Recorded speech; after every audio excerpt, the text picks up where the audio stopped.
Tube Tamil வணக்கம். இன்றைய விரைவு செய்திகளில் மூன்றாவது செய்தி, ரஷ்ய அதிபர் புட்டினை விமர்சித்தவர் போனார் சிறைக்கு.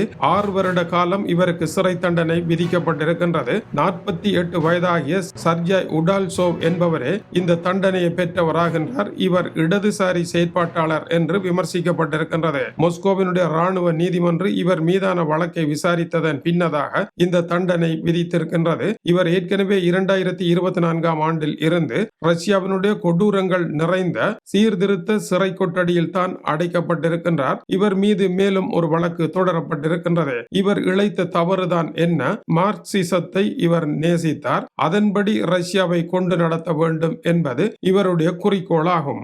மார்க்சிசம் ஆகட்டும் அல்லது வேறு யாராக இருக்கட்டும், ஏதோ ஒரு கொள்கையில் ரஷ்யாவில் குழுநிலைப்படுவார்களாக இருந்தால் அவர்களுக்கு இதுதான் கதியாகும்.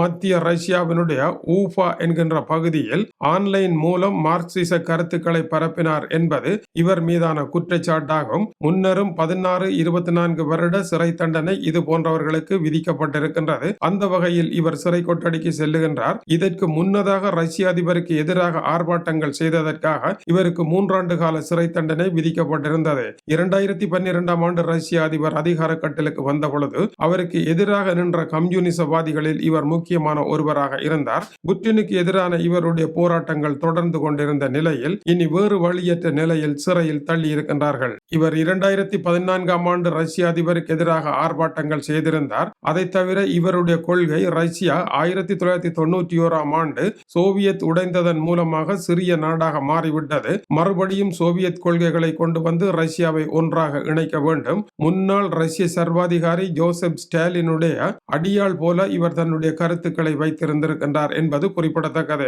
ரஷ்ய அதிபர் புட்டினுக்கும் சோவியத்தை போல ரஷ்யாவை பெருப்பிக்க வேண்டும் என்பதுதான் ஆசை. சமீபத்தில் அவர் நடத்திய ஊடகவியலாளர் மாநாட்டில் அவரின் பின்புறமாக தொங்கிக் கொண்டிருந்த வரைபடமானது ரஷ்யாவை பழைய சோவியத்தாகவே காட்டியது. இருவரும் ஒரே கொள்கை உடையவர்களாக இருந்த பொழுதிலும் இவருக்கு மட்டும் ஏன் கடூர சிறை தண்டனை விதிக்கப்பட்டது என்பது ஒரு கேள்வி. எப்பொழுதுமே கடும்போக்கு அரசியல்வாதிகள் தங்களுக்கு எதிராக இருக்கின்றவர்களை பெருமளவில் கண்டுகொள்ள மாட்டார்கள். ஆனால் தங்களுடைய கொள்கையே இன்னொருவர் பேசி தங்களுக்கு எதிராக இருக்கின்ற பொழுது அவர்கள் மீது கடும் தாக்குதலை மேற்கொள்வார்கள். இதனால் தான் உள்ளக பிளவுகள் ரஷ்யாவில் நீண்ட காலமாக ஏற்பட்டு பலவேறு பிரிவுகளாக பிரிந்து பலர் மரணமடைவதற்கும் காரணமாக இருந்தது. ரஷ்யாவினுடைய கம்யூனிசத்தை எதிர்த்து மடிந்தவர்களை விட ரஷ்ய கம்யூனிசத்திற்குள் பல்வேறு கருத்துக்களை உருவாக்கியவர்கள் ஆங்காங்கு சுட்டு தள்ளப்பட்டது ட்ரொட்ஸ்கியினுடைய வரலாற்றில் இருந்து தெரிய வரும். எனவே கடும்போக்கு அரசியலை நான் மட்டும்தான் பேச வேண்டும், வேறு யாரும் பேசக்கூடாது என்கின்ற அதிகாரத்திற்கு எதிராக மாறிய இவருக்கு சிறை கொட்டடி பரிசாக கிடைத்திருக்கின்றது.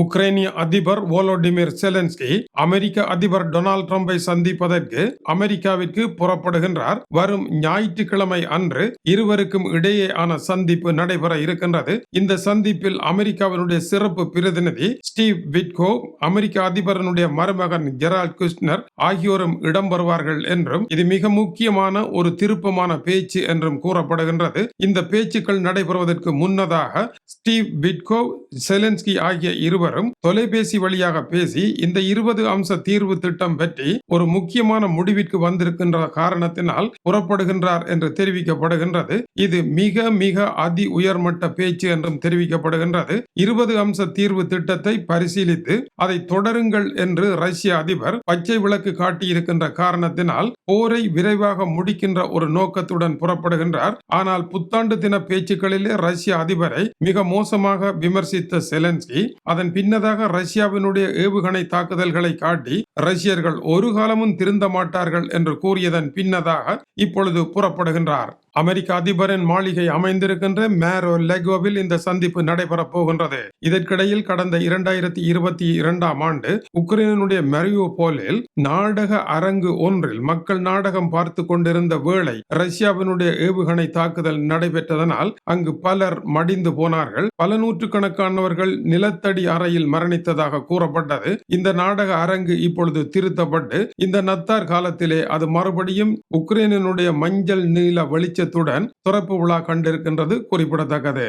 இது டியூப் தமிழனுடைய உலக செய்திகளுக்காக டென்மார்க்கிலிருந்து கீசே துறை. வணக்கம் உறவுகளே.